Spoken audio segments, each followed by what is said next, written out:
খালেদ মহিউদ্দিনের যদি সাহস থাকে হাসনাত আব্দুল্লাহকে প্রশ্ন করেন, বেকার ছাত্র থেকে তিনি কিভাবে 10 থেকে 15 কোটি টাকা খরচ করে এমপি হয়েছে, এই টাকা হয়েছে, এই টাকা কোত্থেকে এসেছে?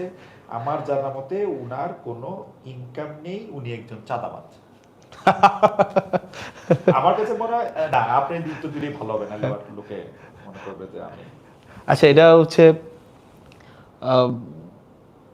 মানে প্রথমত হচ্ছে যে আমার ইনকাম হচ্ছে খুবই স্পষ্ট। আমার ইনকাম নিয়ে কখনোই লুকোচুরি ছিল না। হ্যাঁ, তবে এটা সত্য, আমার ইনকাম নাই। কখন? নির্বাচনের পরে আমার সরকারি বেতন ছাড়া আমার কোনো ইনকাম নাই। মানে আপনি আর না, এখন আমি আমার যেই কোর্সের সাথে আমার এখন হচ্ছে এবার এডমিশনে হয়তো আমি নতুন করে চুক্তি করতে পারি, কিন্তু নির্বাচন পরে, মানে নির্বাচন হচ্ছে আপনার 2026 সালের ফেব্রুয়ারির 17 তারিখ আমাদের শপথ হয়েছে। আমি সবাই জানে আমি 1,74,000 টাকা বেতন পাই এখন। মানে আমার 1,74,000 টাকা বেতন মাসে আসে। এটা হচ্ছে অগাস্ট মাস এই পর্যন্ত। এর বাইরে আমার আসলে কোনো ইনকাম নাই, এটা সত্য। কিন্তু এই নির্বাচনের পূর্বে আমার ইনকাম যদি আপনি দেখতে চান, হচ্ছে জনাব রাজু আহমেদ, আমি আপনাকে বিনীতভাবে বিনয়ের সাথে বলবো, আমার ইনকাম খুবই স্পষ্ট স্বচ্ছ। আপনি নেটে সার্চ করলে আমার ইনকাম পাবেন। তবে সেটা 2024-এর পরে না। আমার ইনকাম হচ্ছে আমি 2017 সাল থেকে আমি হচ্ছে আমি আমার ব্যক্তিগত আয় আছে, এবং আপনি এটা হচ্ছে আপনি খোঁজ নিতে পারেন, আপনি এটার অডিট করতে পারেন, এটা ট্যাক্স ফাইল আপনি পাবেন। এবং সেটা এমন না যে 2024 সালের ওই আন্দোলনের পরে এগুলো হয়েছে। আমি হুপ প্রকাশনী নামে একটা প্রকাশনী আছে, যেটা এখনও আছে। আমি সেখানে চাকরি করেছি, কাজ করেছি। প্যানাসিয়াতে আমি চাকরি করেছি, আমি ফোকাসে পড়িয়েছি, রেটিনাতে পড়িয়েছি। আমি হচ্ছে আমার নিজের প্রতিষ্ঠান স্কুল অফ এক্সিলেন্স আমার আছে, এবং আমি সেই প্রতিষ্ঠানের যে আমি ওনার, সেটা 2023 সালের জুন মাসে সেটার হচ্ছে ডিড আছে আমার, একদম দলিল বা ট্রেড লাইসেন্স সেটা 2023 সালের জুন মাসে আমার ট্রেড লাইসেন্স আছে। তো তার মানে হচ্ছে ইনকাম মানে সবসময় ছিল। তো এবার যেটা আসে যে উনি একটা প্রশ্ন, ওনার একটা জায়গা ছিল 10-15 কোটি টাকা নির্বাচন করতে লাগে। এটা অসত্য। মানে হয়তো লাগে 50 কোটি টাকা অনেকে খরচ করেছে, বা 100 কোটি টাকা। প্রধান যে আপনার প্রতিদ্বন্দ্বী হওয়ার কথা, উনি তো নির্বাচনেই ছিলেন। উনার নির্বাচন করতেই মানে ওনার ঋণে আছে 100 কোটি টাকা, আমি সেটা বলছি না। অর্থাৎ উনি এবার নির্বাচনের জন্য অযোগ্য হয়েছে, কিন্তু নির্বাচনে তো ছিল। আমার প্রশ্ন হচ্ছে যে উনি যেটা বলেছেন 10 থেকে 15 কোটি টাকা যেই খরচের বিষয়টা, আমার নির্বাচন করতে আমার ব্যক্তিগত পকেট থেকে কোনো টাকা খরচ হয়নি, আমার ব্যক্তিগত পকেট থেকে। কিন্তু নির্বাচন করতে খরচ হয়েছে যেই খরচ মানুষ নিজে দিয়েছে, এবং এটা খুবই স্পষ্ট।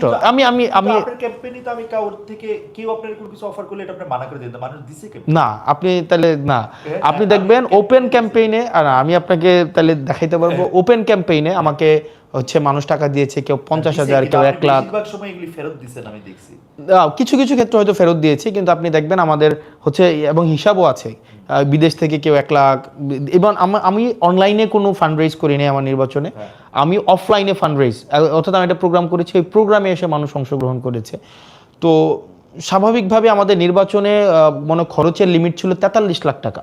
মানে একজন 43 লাখ টাকা খরচ করতে পারবে, বা 37 লাখ টাকা মনে হয় খরচ করতে পারবে। একটু এদিক সেদিক, হ্যাঁ। অর্থাৎ 10 টাকা করে পার ভোটার 10 টাকা করে। আমার ভোটার ছিল 4,13,000 ভোটার ছিল।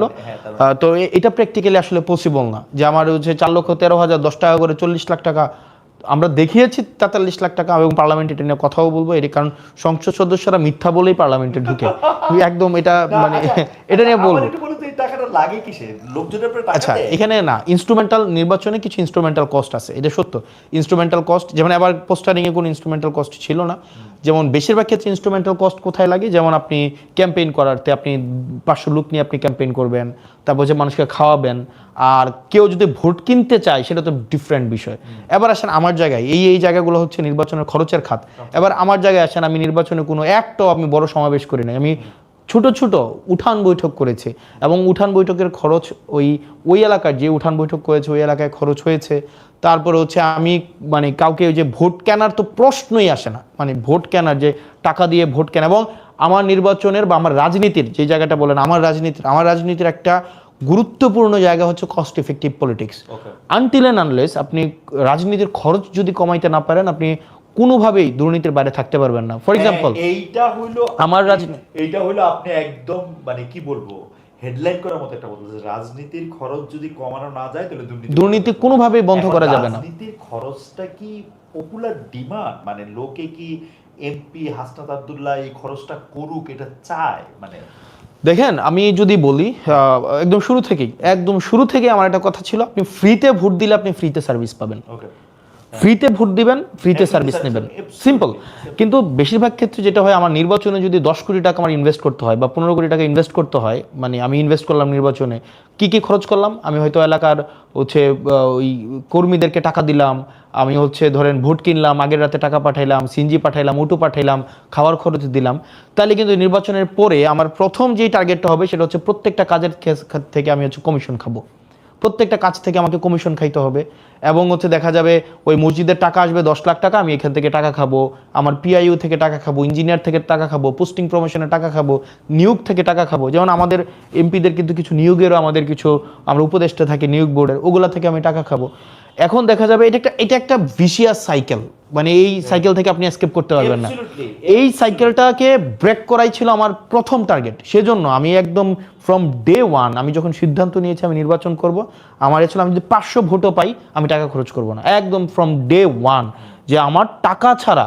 এখন আপনি প্রশ্ন করতে পারেন যে আপনার টাকা খরচ হয় নাই, কিন্তু টাকা মানুষ খরচ করবে, আমার জন্য মানুষ খরচ করছে, এখন তাকে আমি ফ্রিতে সার্ভিস দিই। এখন আপনাকে একজন এটার ক্ষেত্রে আপনি একটা, আচ্ছা আমার সাউন্ডটা কি ঠিক হয় নাই?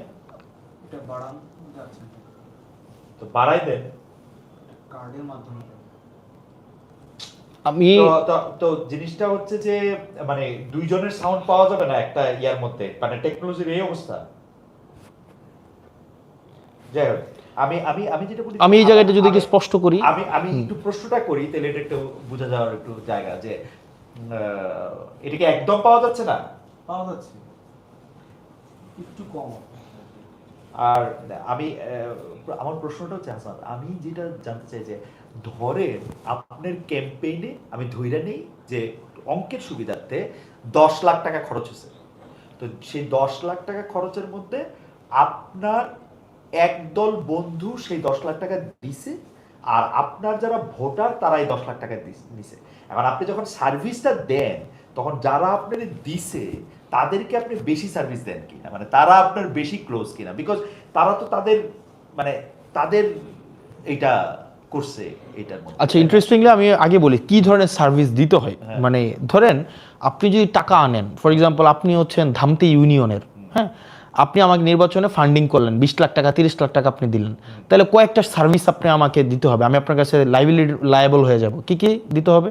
যেমন আপনার এলাকায় গরু বাজার হবে, তখন দেখা যাবে এই গরু বাজার আপনাকে দিতে হবে আমার, তখন আপনি আমাকে ধরেন ওই আপনার এলাকায় ধরেন কোন একটা নিয়োগ হবে, কাজী নিয়োগ হবে, তখন দেখা যাবে সেইখানে আপনি হচ্ছে ইন্টারফেয়ার করার চেষ্টা করবেন। আপনার এলাকায় একটা জলমহল হচ্ছে আপনার এলাকায় হচ্ছে টেন্ডার হবে, তখন দেখা যাবে আমি সেখানে লায়াবল হব। এখন প্রশ্ন হচ্ছে আমি কি এই ধরনের কোনো ব্যক্তি থেকে টাকা এনেছি কিনা, তাদেরকে এই সুযোগটা দিয়েছি কিনা? উত্তর হচ্ছে না। অর্থাৎ কোনো একটা নির্দিষ্ট ব্যক্তি আমাকে 50 লাখ টাকা দিবে, 20 লাখ টাকা দিবে, 10 লাখ টাকা দিবে, এবং সেটা হচ্ছে কি যে সেটা হচ্ছে একদম আপনার আর আমার নিজস্ব বোঝাপড়া থাকবে, বিষয়টা এমন না। আমাকে যদি মানুষ টাকা দিতে চেয়েছে সেটা প্রকাশ্য দিবালোকে সবার সামনে যে আমি টাকা দিতে চাচ্ছি, অন কন্ডিশন যে আমি আপনার কাছে অ্যাকাউন্টেবল না, এবং এর বিনিময়ে আমি আপনাকে কিছু দিতে পারবো না, এবং এটা দেবিদ্বারে সবাই জানে না। এখন ইয়েস, এটা থাকবে কখন? যখন আপনি তার সাথে কোনো ধরনের সিক্রেট কোনো আন্ডারস্ট্যান্ডিং এ যাবেন, যেমন যেহেতু এটা প্রকাশ্যে, এবং এটা যে আমি আপনাকে টাকা দিবেন, এটা হচ্ছে যদি দিয়েছেন নির্বাচনে, এবং আমাদের একটা কমিটি ছিল, এবং এই টাকা আমরা সরাসরি কোনোভাবে ইয়া করি নাই। এবং আমরা বেশিরভাগ ক্ষেত্রে আমার নির্বাচনে যেটা করেছি, instead of receiving liquid money, আমরা বলেছি ওকে ফাইন, আপনি আপনার এলাকার দায়িত্ব নেন, আপনি আপনার এলাকার হয়তো ধরেন এই প্রোগ্রামটা করেছেন, ওখানে খাওয়ার দায়িত্ব দেন, অথবা এটার হচ্ছে ব্যানারটা করে দেন, অথবা চ্যাটগুলো দিয়ে দেন, সিম্পল। এখানে আমার ব্যক্তিগতভাবে বা আমার পার্টি ব্যক্তিগতভাবে ফ্রম ডে ওয়ান আমরা চেষ্টা করেছি রাজনীতিটাকে হচ্ছে আপনার টাকার বাইরে নিয়ে আসা। আদারওয়াইজ আমি যদি ধরেন টাকা নিতাম তাহলে এখন কি হইতো, সামনে নির্বাচন আছে, আপনাকে আমার মনোনয়ন দিতে হইতো, গরু বাজার দিতে হইতো, আপনাকে আমার হচ্ছে জলমহল দিতে হইতো, আপনার বাড়ির রাস্তা পাকা করে দিতে হইতো, কাজী নিয়োগে আপনাকে প্রাধান্য দিতে হইতো। এখন দেবিদ্বারে সবাই জানে যে আমি কারো কাছে অ্যাকাউন্টেবল না, একজনের কাছেও না, কারণ আমি যেহেতু কারো কাছ থেকে টাকা নিয়ে নির্বাচন করি নাই। সুতরাং আবার টাকা নিয়ে যদি টাকা কেউ খরচ করে থাকে, আমি তাকে এমন কোনো মানে শর্ত দেই নাই, কমিটমেন্ট দেই নাই যে আপনি আমাকে টাকা খরচ করেন আমি আপনাকে ফেরত দেব। মোটামুটি ভাবে যতদিন থেকে সাংবাদিকতা করি, মানে এই 28 বছর ধরে, তখন বেশিরভাগ ক্ষেত্রেই দেখেছি যে কর্মী আর কর্মচারীর মধ্যে তফাৎ নাই। কেউ কোনো কোনো রাজনীতিবিদ বলতেছেন যে এরা আমার কর্মী হলো, এরা আচরণ করতেছেন হচ্ছে কর্মচারীর মতো, যে একটা টাকা চাচ্ছেন, একটা বেতন চাচ্ছেন। এটা খুবই ফ্রাস্ট্রেটিং লাগে, কারণ আমি যখন কোনো একটা আমার পলিটি থেকে কেউ একটা টাকা নেয়, আপনার কথাটাতে আমি আরো বেশি এটা প্রমাণ পেলাম, মানে আপনি তো টাকাটা নিজের পকেট থেকে দিবেন না, নো, আপনি পলিটির টাকাটাই কিন্তু আবার নিবেন। আপনি টাকাটা নিবেন এবং যে কোনো নেয়া দেওয়ার ক্ষেত্রেই আপনি যদি 5 টাকা উনাদেরকে দেন, আপনি আসলে 15 টাকা উনাদের থেকে নিয়ে নেবেন। তো সেইটা উনাদের জন্য কিন্তু আসলে সস্তা পড়ে যদি উনারা এবং এটা এক ধরনের প্রায়োরিটি ইনভেস্টমেন্ট। আপনাকে ইনভেস্ট করছে, আপনি হচ্ছে কেউ অনার চায়, কেউ পদ চায়, কেউ টাকা চায়। আপনি কোন ফর্মে, 3টা ফর্মে হচ্ছে আপনি ফেরত দিবেন। কেউ তো হয়তো আপনি তাকে সম্মান দিয়ে কোনো একটা পদ দিবেন, অথবা তাকে কোনো ফর্মে তাকে হচ্ছে অ্যাকোমোডেট করবেন, অথবা তাকে কোনো একটা ব্যবসাপাতি দিবেন। আপনি আমার দেববিদ্যালয়ে খোঁজ নিতে পারেন, এটা যেহেতু পাবলিক প্রোগ্রাম, সবাই জানে, এবং এখন অ্যাক্সেস টু ইনফরমেশন সবার কাছে আছে, প্রশাসনিক ট্রান্সপারেন্সি আছে। আপনি দেখবেন আমি কোনো বিষয়ে মানে সব কিছু, এটা পলিসি যেটা হওয়ার কথা ওভাবেই হবে, যে কেউ আমরা টেন্ডার ম্যানিপুলেশন করতে যাওয়া, কাউকে নির্দিষ্টভাবে কাজ দিয়ে দেওয়া, এই বিষয়গুলোর আমি এগুলার আমার কোনো কিছু লাইবিলিটি নাই। ইভেন আমার কর্মীদের কাছেও আমি কোনো কমিটেড না যে আপনি যেহেতু আমার জন্য নির্বাচনে, যেমন আমি হচ্ছে নির্বাচনের ইমিডিয়েট পরপরই আমি একটা প্রবলেম ফেস করি, সেটা হচ্ছে যে আপনার কিছু দুইজন লোক আসে যে তার মেয়ে হচ্ছে এসএসসিতে ফেল করেছে, তো তার ফর্ম ফিল আপটা যেন আমি টেস্টে ফেল করেছে, তার ফর্ম ফিল আপটা করার জন্য যেন আমি হচ্ছে হেডমাস্টারকে বলে দিই। তো আমি বললাম এটা কেন বলবো, কারণ স্কুলের তো নিয়ম আছে, ফেল করলে তাকে অ্যালাউ করবে না। তখন উনি বললো আমি তো আপনার জন্য নির্বাচনে কাজ করছি। তা আমার প্রশ্ন হচ্ছে যে আমি তো আপনাকে এই কমিটমেন্ট দেই নাই যে আপনি আমার জন্য নির্বাচনে কাজ করলে আপনার মেয়ের ফর্ম ফিল আপ আমি ফেল করলেও করাই দিব।